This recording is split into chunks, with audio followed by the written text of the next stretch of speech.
Salam Bapak Ibu. Salam. Saya jangan lupa ucapkan selamat pagi, selamat datang, selamat bertemu dan selamat beribadah kepada Tuhan.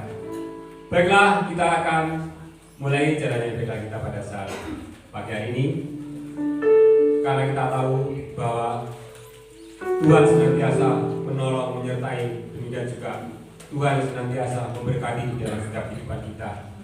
Sehingga kita pada saat pagi hari ini masih diberi kesempatan sehingga bisa berkumpul dengan saudara-saudara kita seiman. Ini hanyalah kemudahan dan pertolongan dari Tuhan. Oleh sebab itu, pada saat pagi hari ini kita tinggalkan semua beban dan permasalahan kita yang ada di rumah. Kita datang ke hadirat Tuhan.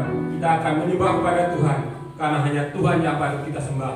Hanya Tuhan yang patut kita muliakan. Karena Tuhan di dalam Tuhan kita Yesus adalah Raja di atas segala raja. Oleh sebab itu kita akan pujikan dengan satu pujian yang menyatakan, Kaulah Tuhanku, Kaulah Rajaku, Kaulah Tuhan.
mengucap syukur Bapa di dalam surga pada kesempatan kali ini.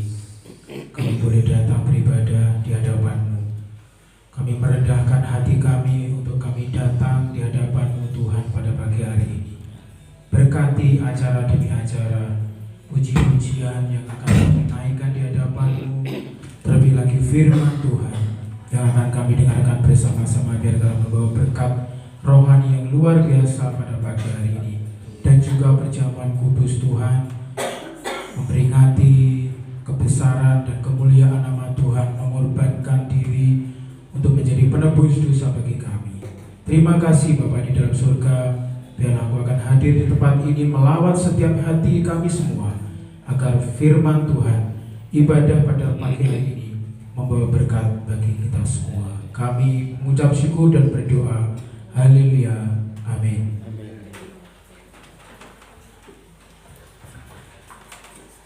Bapak Ibu, kami silakan untuk duduk kembali.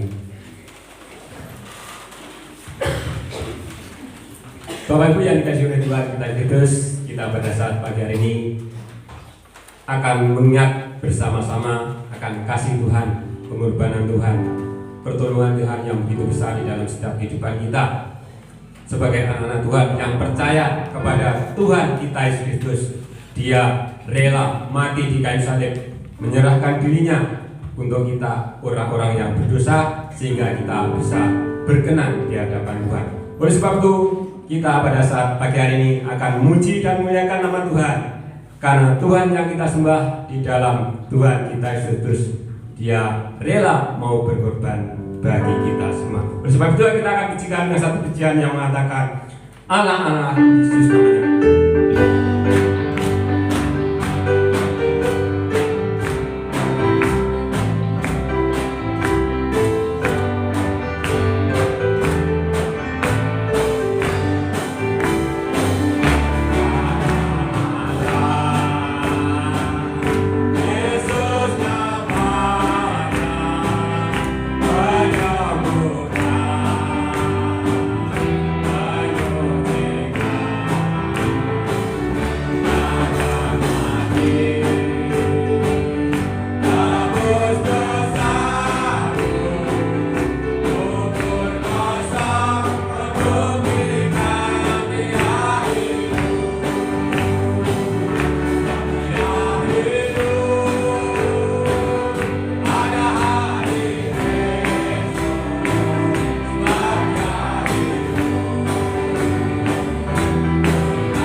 Bapak Ibu yang dikasihi oleh Tuhan kita Yesus, kita berarti di hadapan Tuhan karena Tuhan kita Yesus telah hidup dari antara orang mati.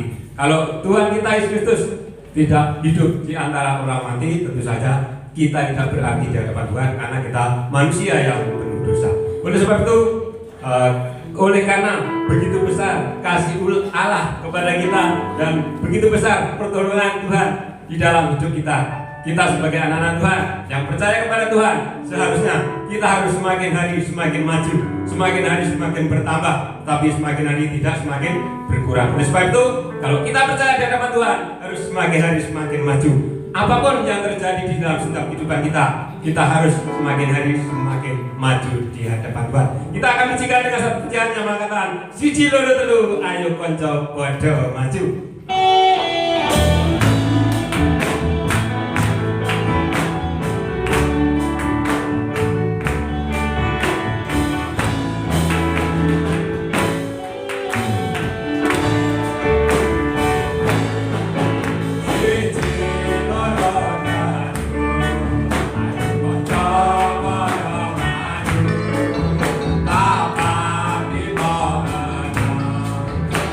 Gusti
kalau kita setiap hari gandol Tuhan, jangan sampai kita kalau gandol Tuhan yaitu noleh atau kita noleh ke belakang. Nanti kalau kita gandol Tuhan, kita noleh dan kita menoleh ke belakang, tentu saja pegangan kita akan lepas dan kita ditinggalkan oleh Tuhan. Oleh sebab itu kalau kita gandol Tuhan, tetap gandol kemana Tuhan itu kita gandoli, karena Tuhan yang senantiasa memimpin dan juga menolong, memberkati di dalam setiap kehidupan kita. Amin Bapak Ibu. Amin. Oleh sebab itu bincang kita pada saat pagi hari ini atau siang hari ini kita akhiri sampai di sini dulu, nanti kita lanjutkan. Selanjutnya kita akan mempersembahkan kepada Tuhan. Untuk yang bertugas kami silakan untuk maju ke depan dan nanti kita akan iringi dengan satu pujian yang mengatakan betapa hatiku berterima kasih.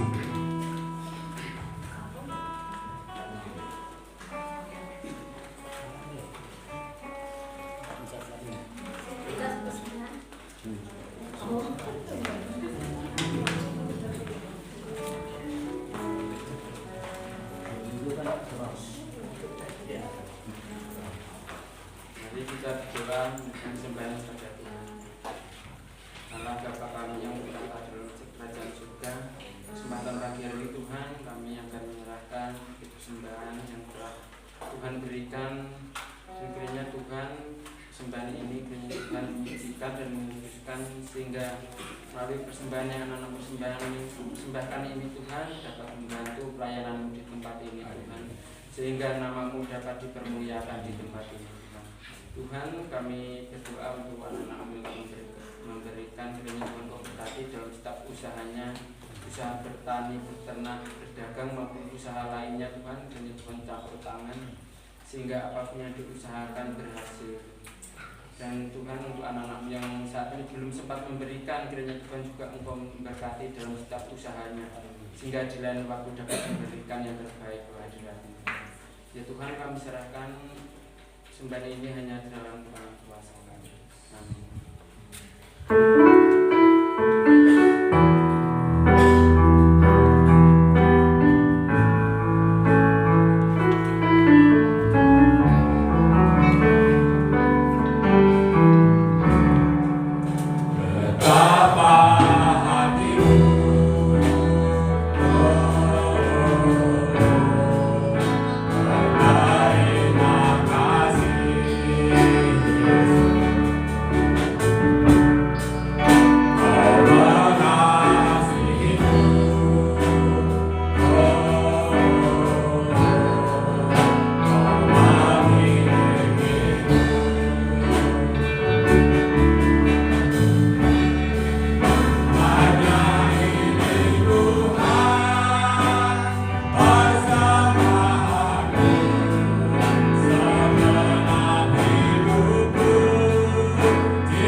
Tetapi sebelum berkat firman Tuhan kita terima bersama-sama, kita akan serahkan di dalam setiap hati dan pikiran kita, sehingga berkat firman Tuhan nanti menjadikan berkat di dalam setiap kehidupan kita.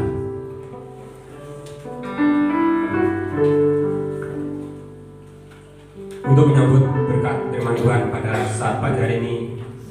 akan pujikan dengan satu pujian yang mengatakan, kemanakah kami mencari, dan kami mohon dengan hormat nanti Bapak Yohanes yang akan memimpin dalam doa untuk penyampaian berkat Tuhan pada saat ini.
buat hari yang Tuhan sudah berikan pada kami, sehingga kami boleh memuji dan membesarkan nama Tuhan.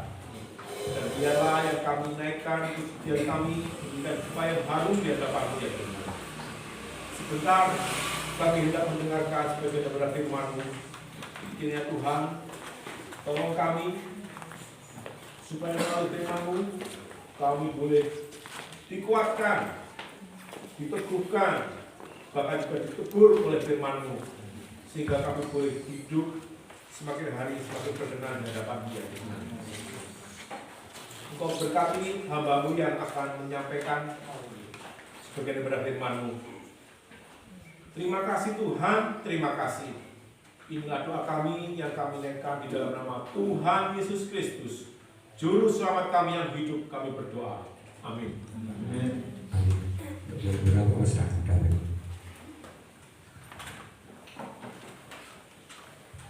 Shalom Bapak Ibu. Ada sukacita.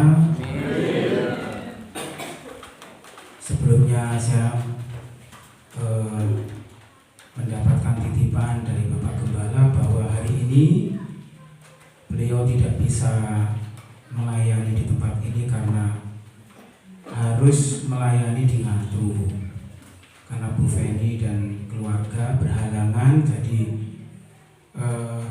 Bapak Gembala harus berada di Ngantru dan saya di tempat ini tukeran. Jadi nanti minggu depan ganti Bapak Gembala yang ada di sini, saya ada di Ngantru. Tetapi puji nama Tuhan bahwa saya mengucap syukur bisa bertemu dengan Bapak Ibu saudara-saudara semua dalam keadaan sehat. Ada sukacita hari ini. Walaupun jalannya sulit ya. Mau ke Gang Songo kita butuh perjuangan. Yang setor susu juga butuh perjuangan, tetapi semuanya ini tetap di dalam rencana dan kehendak Tuhan. Amin. Kita mengucap syukur bahwa di tempat ini beribadah tidak ada intimidasi ataupun gangguan dari pihak-pihak lain. Tetapi kalau kita lihat ibadah di daerah-daerah yang mayoritas Muslim, contohnya Jawa Barat ataupun di Aceh, di daerah Sumatera, mereka di dalam intimidasi. Puji nama Tuhan, waktu dan kesempatan yang indah ini bisa kita pakai untuk beribadah kepada Tuhan. Puji nama Tuhan. Bapak Ibu, tentunya setiap hari Bapak Ibu memiliki pengharapan-pengharapan yang luar biasa, terutama pengharapan kepada Tuhan. Adakah di antara Bapak Ibu yang di dalam hidupnya sampai hari ini tidak memiliki pengharapan? Ada? Kalau ada dari antara Bapak Ibu yang tidak memiliki pengharapan, saya mohon untuk angkat tangan. Tentunya tidak ada. Kita tentunya memiliki harapan. Terlebih lagi saudara-saudara yang ada di tempat ini, ya, yang sudah beberapa bulan koptanya tidak dibayar, itu berharap dengan sungguh-sungguh dan sangat agar koptanya ini dibayar. Tetapi walaupun tidak dibayar, kita harus tetap mengucap syukur, karena di dalam ucapan syukur itu kita boleh belajar merendahkan diri di hadapan Tuhan, merendahkan hati di hadapan Tuhan.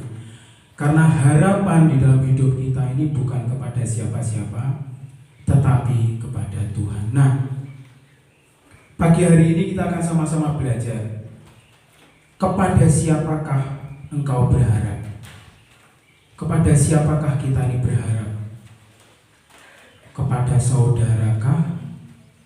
Kepada bapak ibu, orang tuakah? Nah, sebagai landasan firman Tuhan, kita akan sama-sama baca di dalam Yeremia pasal yang ke-17 ayat 5 sampai yang ayat ke-8. Kalau bapak ibu bisa kelihatan, ini bisa membaca di layar proyektor. Yeremia pasal 17 ayat yang ke-5 dan ayat yang ke-8. Akan saya bacakan, begini firman Tuhan. Beginilah firman Tuhan, terkutuklah orang yang mengandalkan manusia, yang mengandalkan kekuatannya sendiri, dan yang hatinya menjauh daripada Tuhan. Ayat yang ke-6. Ia akan seperti semak bulus di padang belantara. Ia tidak akan mengalami datangnya keadaan baik. Ia akan tinggal di tanah angus di padang gurun, di negeri padang asin yang tidak berpenduduk. Ayat yang ke-7. Diberkatilah orang yang mengandalkan Tuhan, yang menaruh harapannya pada Tuhan. Ia akan seperti pohon yang ditanam di tepi air, yang merambatkan akar-akarnya ke tepi batang air, dan yang tidak mengalami datangnya panas terik, yang daunnya tetap hijau, yang tidak khawatir dalam tahun kering, dan yang tidak berhenti menghasilkan buah. Ini menjadi suatu gambaran Bapak Ibu bahwa ada perbedaan yang sangat mencolok jika manusia ini berpengharapkan kepada dua pribadi yang berbeda. Yang satu berharap kepada manusia, mengandalkan manusia, dan yang satu mengandalkan kepada Tuhan. Sedikit gambaran Bapak Ibu, tentunya Bapak Ibu pernah melihat kapal ini. Kapal ini adalah kapal Titanic yang dibangun oleh insinyur perkapalan jenius pada masanya. Nah, kapal Titanic ini adalah kapal yang super mewah pada waktu itu.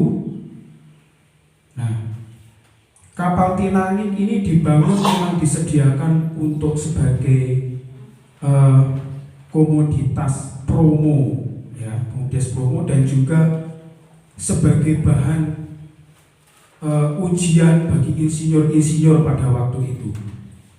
Nah, kapal Titanic ini membutuhkan biaya yang cukup besar, Bapak Ibu. Sebagai gambaran saja, memiliki panjang sekali 270 meter dan menelan biaya sekitar 400 US dollar pada waktu itu. 400 juta kalau dikuruskan sekarang ini sekitar hampir 500 miliar uang sekarang. Nah, di situ di kapal itu terbagi menjadi banyak sekali. Ada lapangan tenis, ada ruang fitness, ada kolam renang, ada ruang dansa, ada restoran, bahkan ruang judi juga ada di situ. Ruang judi. Nah, Titanic ini dirancang untuk menghadapi segala kemungkinan. Jika terjadi tabrakan, kapal ini akan tetap bisa terapung. Orang jika mengandalkan manusia, insinyur ini bahkan mengatakan Tuhan pun tidak akan pernah bisa menenggelamkan kapal ini.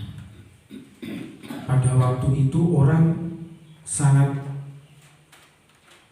gembira dan senang ada penciptaan baru kapal Titanic ini. Insinyurnya berani mengatakan bahwa Tuhan tidak akan pernah bisa menenggelamkan kapal ini.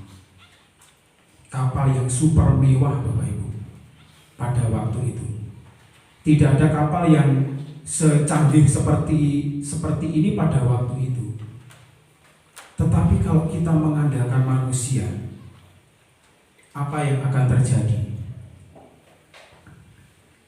Tidak lebih dari 1 minggu kapal ini ternyata tenggelam. Di dalam uji coba pelayaran, ya, uji coba pelayaran ternyata di tengah samudra menabrak gunung es, akhirnya tenggelam. Itulah yang terjadi jika otak manusia yang berperan di dalam hidup manusia. Mungkin Bapak Ibu memiliki kekuatan, memiliki kepandaian, memiliki pengaruh yang besar, baik di tempat kerja maupun di lingkungan masyarakat atau dimanapun juga. Tetapi jika kita mengandalkan manusia, mengandalkan diri kita, ini akan fatal akibatnya. Nah, kepada siapakah engkau berharap? Kepada siapakah saat ini Bapak Ibu berharap? Di dalam dunia ini ada dua model manusia, Bapak Ibu. Ada 2 model manusia. Kalau di dalam Alkitab kita bisa melihat bahwa ada Kain. Kain ini beribadah menurut kehendak manusia, sedangkan Habil beribadah menurut kehendak Allah. Kenapa seperti ini?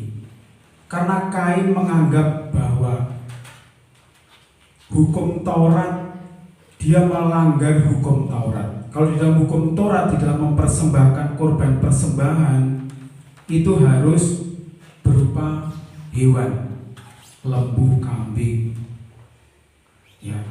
Tetapi Kain berketetapan kepada kehendaknya sendiri. Karena Kain ini kan adalah petani. Wes ndak apa-apa mempersembahkan kepada Tuhan, tak persembahkan hasil pertanianku sing terbaik, jagung yang terbaik, sayur-sayuran yang terbaik, segalanya serba terbaik.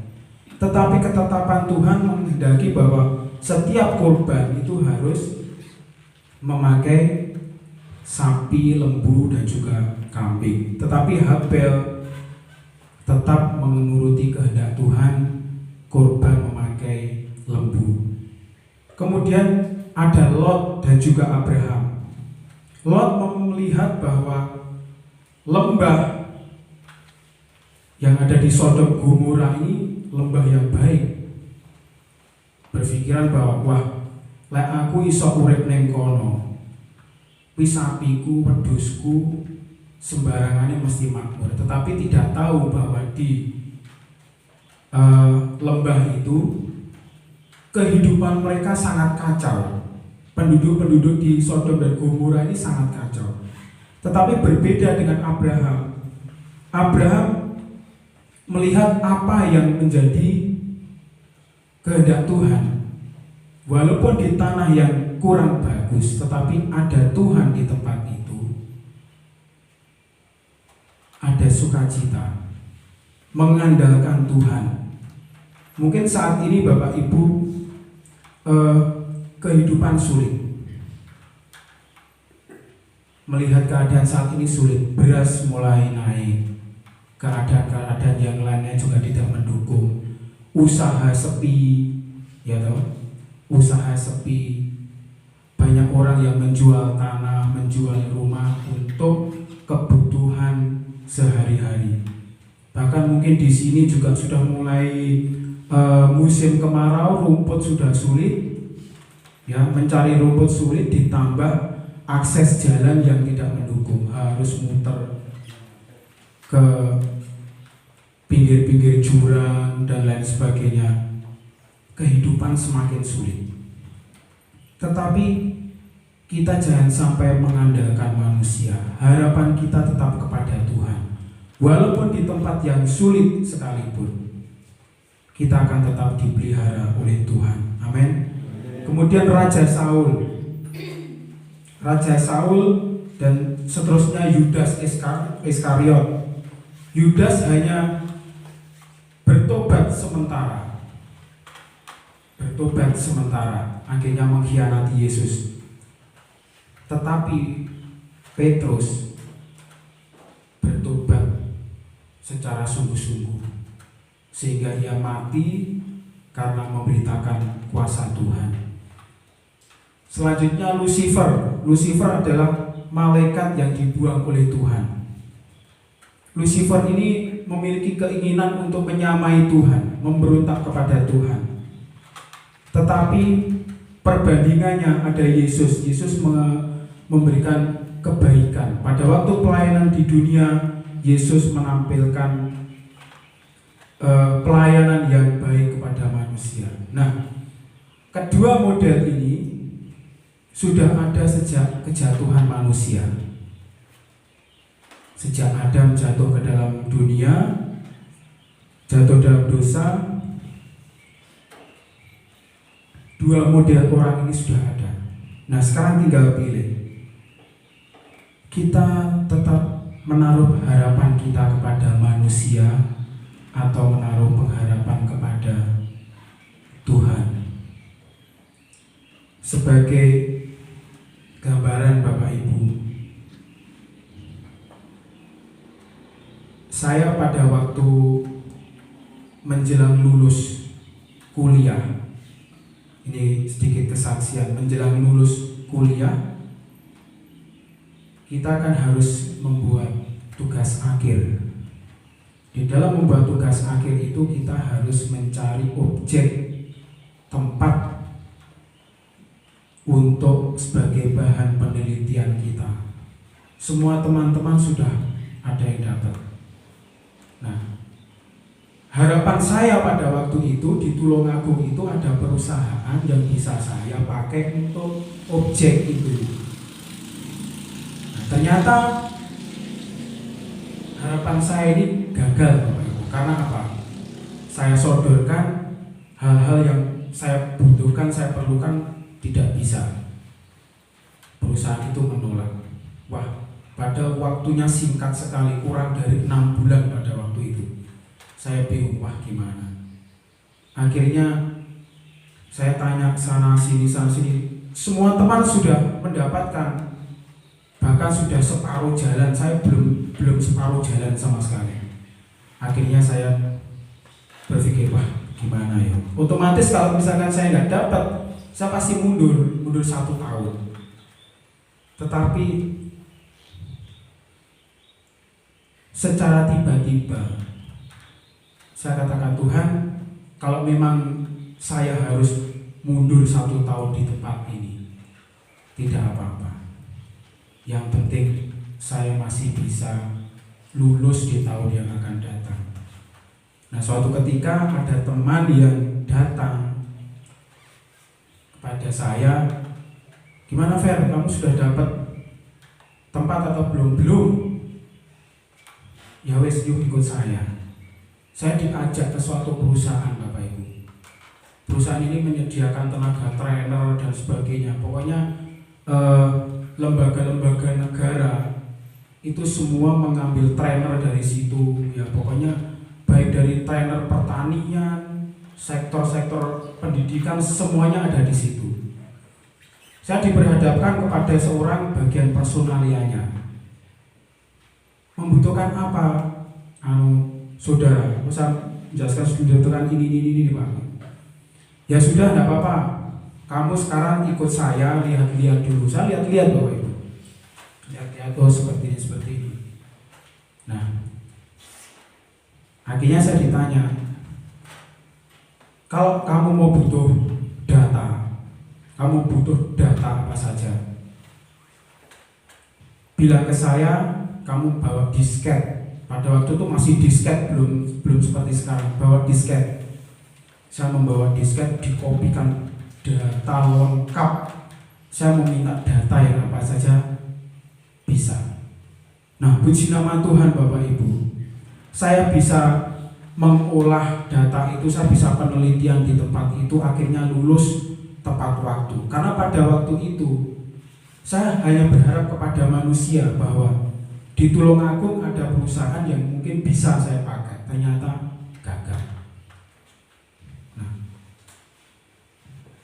kalau kita berharap kepada manusia Bapak Ibu, mengandalkan manusia, ini seperti semak bulus di padang belantara, seperti ayat yang telah kita baca tadi. Tidak akan mengalami datangnya baik, tinggal di tanah angus, di padang gurun, di negeri padang asin yang tidak berpenduduk. Mengapa demikian? Jika kita menaruh harapan pada manusia dan dunia, berarti kita berpegang pada sesuatu yang sia-sia. Karena apa? Manusia itu terbatas. Ya. Manusia itu terbatas. Manusia terbatas. Mungkin saat ini Bapak Ibu berpengharapan kepada Koptan. Hidup kita bergantung kepada Koptan, karena memang itu adalah sumber kehidupan kita. Tetapi jika Koptan itu tiba-tiba macet seperti saat ini, apakah kita akan tetap berpegang kepada Koptan? Tuhan bisa mencarikan jalan keluar yang terbaik Bapak Ibu. Kita perlu beriman kepada Tuhan. Di dalam Mazmur 127 dikatakan bahwa jikalau bukan Tuhan yang membangun rumah, sia-sialah usaha orang yang membangunnya. Jikalau bukan Tuhan yang mengawal kota, sia-sialah pengawal dan para penjaga. Bapak Ibu ingat peristiwa Mei 98. Peristiwa Mei 98 ini adalah peristiwa kelam bagi bangsa Indonesia. Orang pada waktu itu di Jakarta itu membangun rumahnya tinggi-tinggi. Toko-toko itu dibangun tinggi, berpagar, ya. Temboknya besar. Tetapi begitu terjadi kerusuhan, semuanya itu lenyap. Pembakaran, ya, penjarahan dan lain sebagainya, penganiayaan ada di situ. Mereka berharap jika saya membangun tembok besar, membangun pagar yang tinggi, semuanya akan terlindungi. Tetapi apa yang terjadi? Bahwa manusia akan tetap bisa menembus itu semua. Oleh sebab itu di dalam kehidupan kita Bapak Ibu, kita patut mengandalkan Tuhan. kemanapun kita berada, kita akan tetap bersandar kepada Tuhan, mengandalkan Tuhan. Kalau saat ini mungkin Bapak Ibu di dalam kesulitan ekonomi, kesulitan di dalam hal perekonomian, pekerjaan dan lain sebagainya, kita serahkan kepada Tuhan. Yang mengalami kesulitan bukan saja warga Jabung, ya warga Jabung Gang Songo sini, bahkan di Ngantru ini ada toko itu terkenal Bapak Ibu di Ngantru itu, grosir toko itu. Tetapi pada waktu saya beli di situ orang ini marah-marah, wah gerudel gak karu-karuan. Terus saya tanya, ada apa tuh tante? Kok kelihatannya serius? Lah bagaimana loh? Wan, kalau saya di rumah kan panggilannya Iwan, ya panggilan akrabnya kalau di rumah itu Iwan. Lah gimana loh Wan? Sekarang itu zaman sulit, nggak seperti dulu. Jadi kalau saya ini order barang, kulaan barang itu saya cek benar-benar yang sesuai dengan kebutuhan orang. Kalau orang nggak terlalu membutuhkan barang itu, saya nggak mau order. Tetapi engkau itu order sakarpe dewi, akhirnya bayarnya kan lebih, bayarnya kan banyak. Sedangkan orang nggak terlalu beli zaman sekarang, dan lagi banyak saingan-saingan yang sama-sama grosir. Oh lagi itu tuh tante, itu padahal grosir, grosir yang toko yang laris itu aja sambat. Tetapi kalau kita tahu persis bahwa hidup ini diletakkan di hadapan Tuhan, kita tidak akan pernah merasa khawatir. Nah, yang kedua, mereka yang menaruh harapannya pada manusia dan dunia pasti akan kecewa. Seperti saya tadi, saya sudah berkata kepada bosnya itu yang di Tulungagung itu, ternyata menolak. Oh, tidak bisa. Kita kecewa. Kita sering dikecewakan oleh manusia karena harapan kita, andalan kita adalah manusia. Mungkin Bapak Ibu pernah berharap dan mengandalkan manusia, tentu pernah. Tetapi manusia itu terbatas adanya. Kalau kita mengandalkan manusia, kecewa. Oleh sebab itu pada waktu di dalam kehidupan saya secara pribadi Bapak Ibu, saya belajar mengandalkan manusia, mengandalkan Tuhan. Terlebih lagi saya sering diajari oleh orang tua, terlebih almarhum ibu yang dekat kepada saya. Awakmu urip ojo sampai menggantungkan karo wong liya. Kamu harus berusaha untuk bersandar kepada Tuhan. Kalau saya bisa hidup sampai saat ini, saya dulu tidak pernah Bapak Ibu membayangkan bisa sekolah, itu tidak pernah. Saya lulus SMA itu, bisa lulus SMA itu mujizat, puji syukur. Karena apa? Waktu SMA itu teman-temannya naik bis, yang naik sepeda Honda itu cuma saya sendiri dari Ngantru itu. Lainnya ada yang bawa motor, ada yang naik bis. Saya nguntel sendiri, berangkat 5:30 dari Ngantru, karena masuknya 6:30. Nguntel, nggak pernah sangu sama sekali. Oleh sebab itu kaum muda di Ngantru, saya cerita itu tidak percaya kalau saya itu tidak pernah sangu, hanya berapa serepes itu aja tidak pernah pegang uang serepes saya itu selama SMA.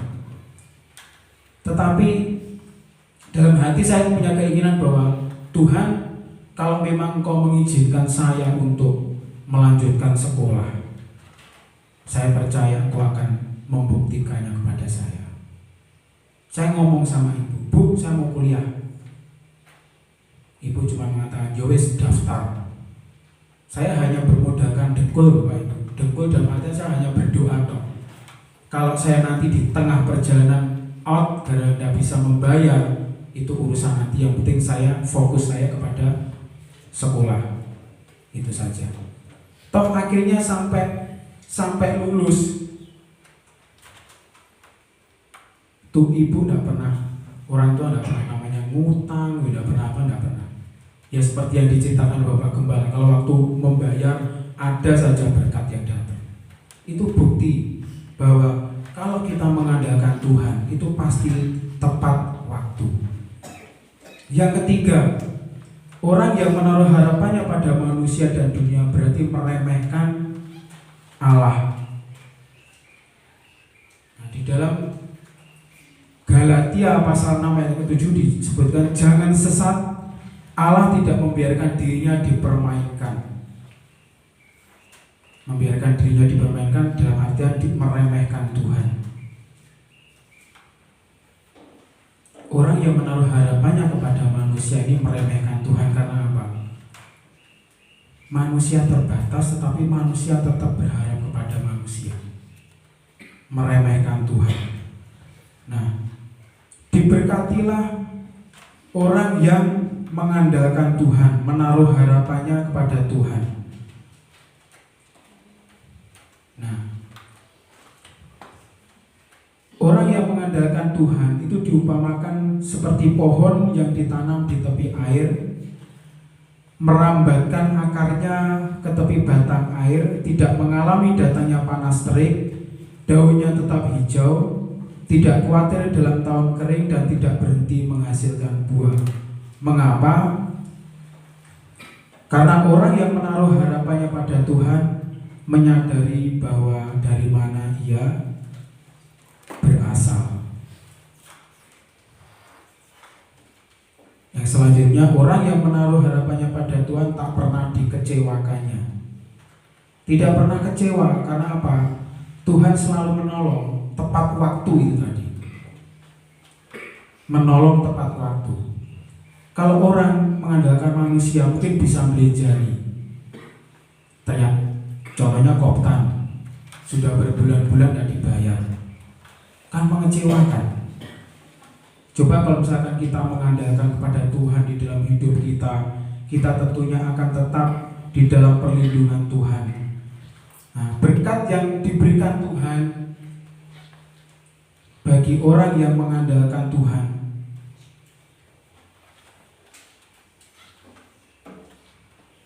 hidupnya tidak akan pernah berkekurangan. Hidupnya tidak akan pernah berkekurangan. Di ayat yang ke-8 disebutkan, orang yang mengandalkan Tuhan akan seperti pohon yang ditanam di tepi batang air yang selalu mendapatkan sumber makanan untuk bertahan segar dan utuh. Yang kedua, hidupnya tidak diliputi kekhawatiran. Kekhawatiran ini wajar, setiap orang pasti merasa khawatir. Itu manusiawi. Saya pun, Bapak Ibu tentunya pernah merasa khawatir. Sesuk apa sing tak pangan yo. Sesuk sukete golek ning endi. Sesuk setor susune piye. Susuku dibayar apa ora. Biasanya manusia ini mengalami trauma karena apa? Kalau sudah pernah kejadian susu yang dibayar seperti ini, kalau kita setor susu Pak, gua koperasi ini bener apa enggak?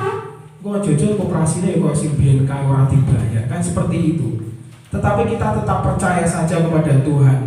Agar apa? Tuhan senantiasa membuktikan bahwa Ia itu tidak mati. Tuhan tetap hidup. Nah, yang ketiga, hidupnya selalu menghasilkan buah. Hidupnya selalu menghasilkan buah. Orang yang bergantung kepada Tuhan ini selalu menghasilkan buah. Karena apa? Ada sukacita di dalam hidupnya. Orang yang dekat kepada Tuhan merasa sukacita. Jika sukacita, orang lain akan melihat, walaupun uripe susah ini, keadaan susah kok tetap sukacita. Rahasianya apa? Mengandalkan Tuhan. Hidup kita ini Bapak Ibu tergantung dari siapa kita berpegangan. Tergantung dari siapa kita Bapak Ibu kenal dengan orang ini. Ini adalah pemain basket terkenal dari Amerika. Jika bola basket itu kita pegang, hanya kita pegang, kita punya basket itu, harganya cuma $29 atau sekitar 300.000. Tetapi jika bola itu sudah dipegang oleh pemain basket terkenal seperti ini, Michael Jordan ini, nilainya bisa mencapai $33 atau sekitar berapa ya? 33 kali dikalikan 12.000. Hampir 100 ya, 300 lebih, 400 juta. Segitu harganya. Nah, di dalam Alkitab kita ketahui bahwa Musa, ya, tongkat Musa itu tidak ada artinya jika hanya Musa yang memegang. Oleh Musa paling cuma dipakai untuk apa? Untuk mengusir binatang buas pada waktu menggembalakan ternak-ternaknya. Tetapi pada waktu Tuhan memakai tongkat itu menjadi kuasa dan berkuasa membelah laut merah. Hanya mengacungkan tongkat itu saja laut merah bisa terbelah. Karena apa? Tergantung dari siapa yang menggunakannya. Ada siapa di balik itu semua. Kalau hanya Musa yang memakai, tidak ada artinya, cuma hanya untuk mengusir binatang. Kita lihat Raja Daud, ya. Kalau kita lihat ketapel, ya, ketapel pelintengan itu di tangan kita paling cuma mainan. Tetapi jika Tuhan memakai, dipakai oleh Raja Daud, bisa untuk membunuh Goliat raksasa yang dari Filistin. Karena Tuhan memakai. Tuhan pakai apapun yang Tuhan pakai ini bisa menjadi sesuatu hal yang luar biasa. Jika Bapak Ibu di tempat ini, mungkin saya ini orang yang tidak berpendidikan, saya tidak berpengaruh, saya tidak pandai berbicara seperti Musa. Tetapi jika Bapak Ibu dipakai oleh Tuhan dengan baik, ada sesuatu yang luar biasa yang ada dalam diri Bapak Ibu Saudara semua. Amin. 5 roti dan 2 ikan. Kalau kita melihat roti dan 2 ikan ini mungkin tidak jadi apa-apa kalau di tangan kita. Tidak jadi apa-apa. Wong cuma roti dan 2 ikan. Tetapi Yesus bisa mengubah roti dan ikan ini untuk memberi makan 5.000 orang. 5.000 orang itu yang laki-laki saja, belum anak-anak, belum ibu-ibu. Perkiraan bisa 10.000 orang lebih pada waktu itu. Dari 5 roti dan 2 ikan. Tergantung dari siapa yang memegang. Ya. Selanjutnya, kalau kita lihat paku, ya, kalau kita lihat paku jika di tangan kita itu paling bisanya dibuat untuk maku tembok, maku kayu, buat kandang, paling cuma seperti itu. Tetapi paku di tangan Yesus itu bisa menyelamatkan dosa seluruh umat manusia. Tergantung dari siapa kita akan menyerahkan hidup kita kepada Tuhan. Andalan kita itu siapa? Manusia atau Tuhan? Tuhan, seperti itu. Nah, marilah kita akan tempatkan keprihatinan kita, kekhawatiran kita, ketakutan, pengharapan, dan impian kita semua kepada Tuhan. Apa yang menjadi impian Bapak Ibu saat ini? Rencana apa di dalam kehidupan? Tentunya Bapak Ibu punya rencana. Ya, tidak mungkin manusia hidup tidak memiliki rencana. Mungkin saat ini rencananya pengennya sapinya banyak, pengen beli tanah untuk apa? Tanam rumput dan lain sebagainya. Programnya ini itu. Kita serahkan segalanya itu kepada Tuhan saat ini. Kita prihatin Bapak Ibu. Kita semua melihat prihatin. Karena apa? Banyak orang-orang yang mengalami kesusahan. Inilah saatnya sebenarnya Bapak Ibu untuk kita mencari jiwa. Ini saatnya kita memberikan yang terbaik untuk orang-orang yang belum mengenal Tuhan. Ini waktunya sebenarnya.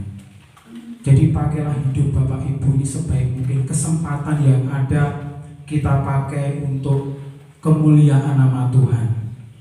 Andalan kita tetap kepada Tuhan, bukan kepada manusia. Kita boleh berbangga bahwa saudara kita kaya. Kita boleh berbangga kita memiliki jabatan, memiliki pengaruh. Tetapi itu semuanya tidak ada artinya kalau tidak ada Tuhan di dalam hidup kita. Amin.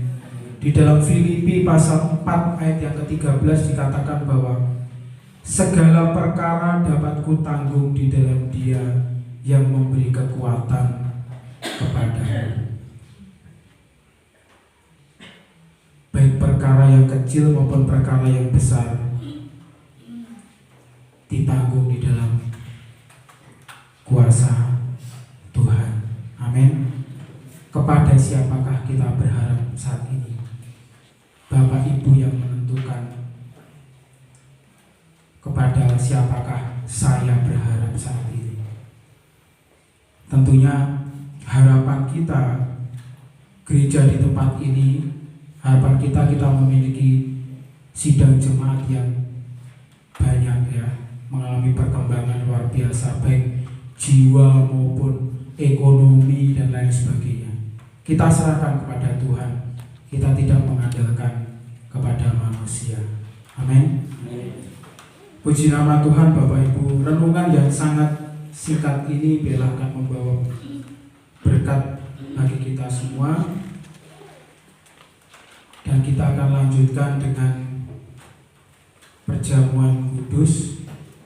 Saya mohon Pak Wakili dan Pak Tulus.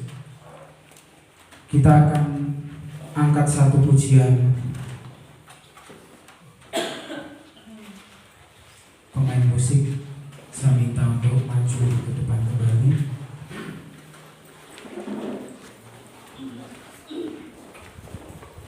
Kita akan angkat pujian yang terakhir tadi, kemanakah kami mencari.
ke depan membagikan anggur dan juga roti perjamuan.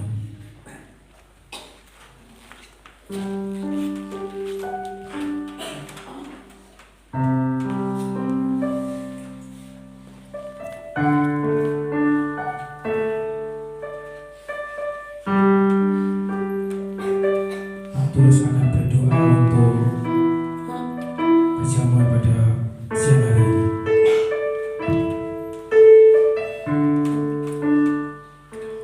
Kami bersyukur Tuhan, Engkau sudah memberkati jalannya ibadah pagi ini. Puji-pujiannya firman-Mu, semua ini firman-Mu menjadikan berkat untuk membangun iman rohani kami, pribadi lepas pribadi. Tuhan, kiranya firman-Mu yang sudah beritapi kuasa Roh Kudus terus mengingatkan kami siang dan malam untuk menjadi pegangan kami, hidupan kami, menjadi yaitu anak Tuhan. Kiranya kami mendengar dari pendengar dan pelaku firman-Mu. Terima kasih Tuhan, dan sebentar lagi kami akan memasuki yaitu sakramen atau perjamuan kudus. Tuhan, sucikan hati kami pribadi lepas pribadi yang penuh dosa ini. Maka Tuhan, kami tidak layak menjadi anak-Mu, tapi Tuhan mengasihi kami. Kami menjadi umat yang terpilih, umat yang rajani punya Allah sendiri. Kiranya Tuhan, Engkau sudah yaitu mati di kayu salib untuk menebus dosa-dosa kami yang tidak layak menjadi anak-Mu, tapi Tuhan merela mati di kayu salib kami menjadi anak-Mu, menjadi hak milik yaitu kerajaan surga. Kiranya Tuhan, kami terima kasih sekiranya kehidupan kami terus mengingat yaitu pengorbanan Tuhan untuk mengasihi kami yaitu sampai saat ini. Sebentar lagi kami akan minum anggur. Tuhan, anggur itu melambangkan darah-Mu yang masuk di kayu salib kudus yaitu menebus dosa kami, dan roti melambangkan yaitu tubuh-Mu yang di kayu salib, yang disambut-sambut, yaitu kiranya semua ini untuk membela yaitu dosa-dosa kami. Terima kasih Tuhan, dan semua sakramen ini awal, pertengahan sampai akhirnya kami serahkan dalam Tuhan Yesus. Kami berdoa dan kami mengucapkan syukur. Amin. Selagi dibagikan, kita akan pujikan pujian ini.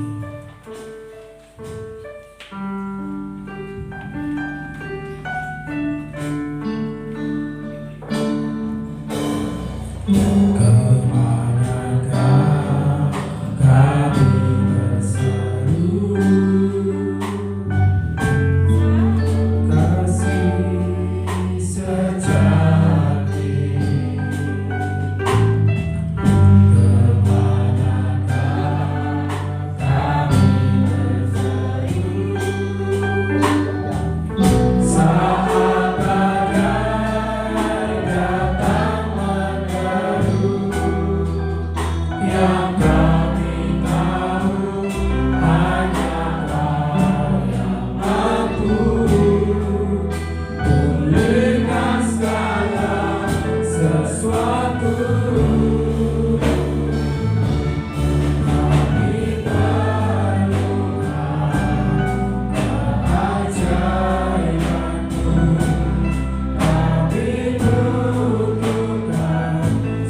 sama-sama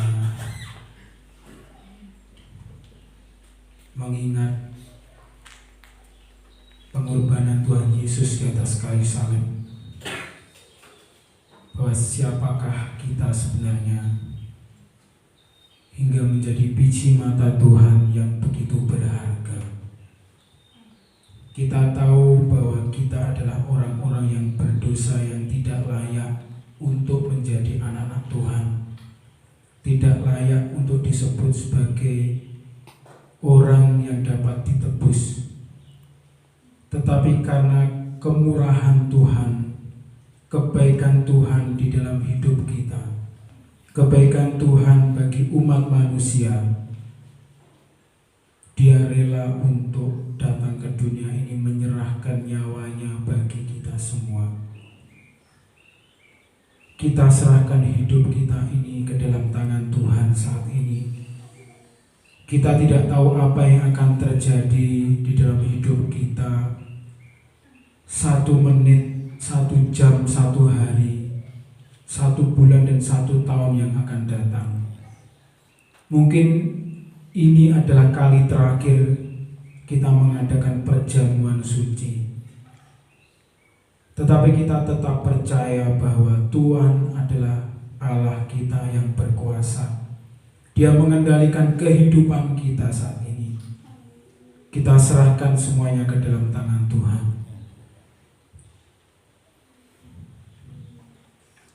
Dan sesudah itu ia mengucap syukur atasnya. Ia memecah-mecahkannya dan berkata, "Inilah tubuhku yang diserahkan bagi kamu, perbuatlah ini menjadi peringatan akan aku." Demikian juga ia mengambil cawan sesudah makan, lalu berkata, "Cawan ini adalah perjanjian baru yang dimeteraikan oleh darahku. Perbuatlah ini setiap kali kamu meminumnya menjadi peringatan akan aku." Mari kita akan sama-sama mengucap syukur di hadapan Tuhan. Bapa di dalam surga, kami mengucap syukur sampai saat ini, sampai detik ini Tuhan. Berkat kemurahan-Mu selalu baru, rahmat Tuhan selalu baru bagi kami semua saat ini. Walaupun kehidupan kami mungkin saat ini mengalami kesulitan, mengalami tantangan, sakit, penyakit, beban berat yang dapat kami alami di dalam hidup kami semua. Tetapi kami percaya Bapa, semuanya ini mengajarkan kepada kami untuk kami senantiasa rendah hati di dalam hadapan-Mu. Dan kami mengucap syukur bahwa pengorbanan-Mu di atas kayu salib merupakan anugerah yang terbesar bagi kami. Tidak ada hal yang lebih berharga Tuhan selain kami menjadi anak-anak Tuhan. Harta dunia dan sebagainya tidak terlalu berarti bagi kami.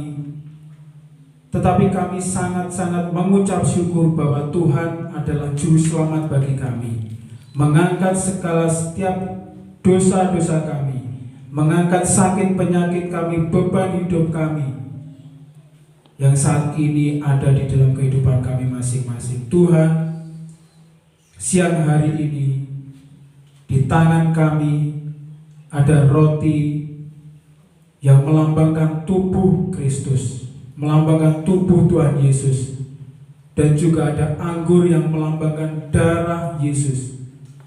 Tubuh dan darah Yesus yang berkuasa itu telah menyelamatkan umat manusia, menyelamatkan kami semua sebagai anak-anak, sebagai orang-orang yang berdosa. Kami mengucap syukur Bapa di dalam surga. Kami serahkan kehidupan kami. Kami tetap meletakkan harapan kami di hadapan-Mu saat ini, sehingga kuasa Tuhan dan kemuliaan nama Tuhan tetap terpancar dan tetap ada bagi kami semua saat ini. Terima kasih Bapa di dalam surga. Kami menyerahkan roti dan juga anggur ini hanya di dalam nama Tuhan kami Yesus Kristus. Kami telah berdoa dan mengucap syukur. Kita akan sama-sama makan rotinya terlebih dahulu.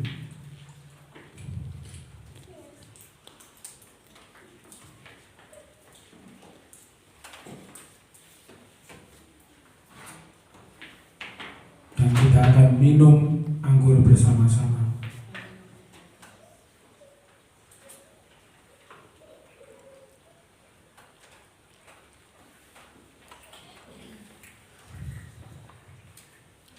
Kita akan pujikan pujian ini, refrainnya saja.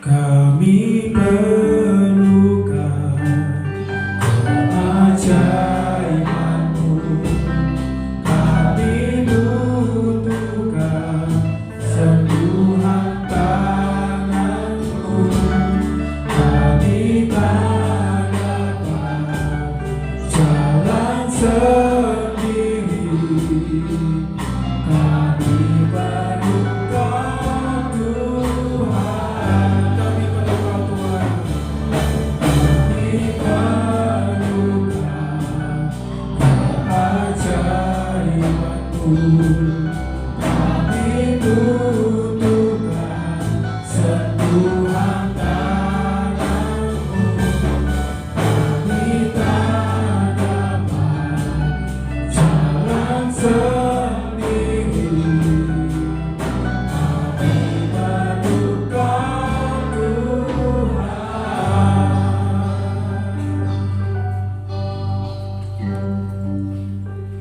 Bapa di dalam surga, kami telah memuliakan nama Tuhan melalui puji-pujian kami. Kami juga telah mendengarkan sebagian dari firman-Mu. Bapa di dalam surga, kami serahkan segenap sidang jemaat-Mu di tempat ini. Biarlah Engkau akan melawat keluarga demi keluarga, kehidupan mereka masing-masing, setiap pekerjaan mereka, setiap apapun yang dikerjakan Tuhan. Biarlah Tuhan menyertai, memberkati dengan berlimpah. Keadaan sulit yang menimpa kami semua tidak akan pernah menyurutkan iman kami kepada Tuhan. Kami akan tetap bersyukur di hadapan-Mu. Setiap sidang jemaat-Mu yang saat ini mengalami sakit, biarlah Tuhan akan sembuhkan, akan angkat segala sakit penyakit. Setiap sidang jemaat-Mu yang saat ini berbeban berat, biarlah Tuhan akan setiap angkat beban berat mereka. Tuhan akan memberikan penghiburan, Tuhan akan memberikan kelegaan bagi kami semua saat ini, sehingga nama Tuhan, kemuliaan nama Tuhan akan senantiasa ada bagi kami semua. Terima kasih Bapa di dalam surga. Jika sebentar kami akan pulang meninggalkan tempat ini, biarlah kuasa-Mu akan senantiasa ada bagi kami semua selama 1 minggu ke depan ini dan hari-hari yang akan kami lewati Tuhan. Kami percayakan hidup kami sepenuhnya ke dalam tangan Tuhan. Dan siang hari ini, biarlah damai sejahtera, kasih kemurahan Tuhan akan senantiasa ada saat ini sampai Tuhan Yesus datang yang kedua kali. Inilah doa ucapan syukur kami Bapa. Hanya kami beralaskan di dalam satu nama Tuhan kami Yesus Kristus. Kami telah berdoa dan mengucap syukur. Semua yang percaya katakan amin. Puji nama Tuhan.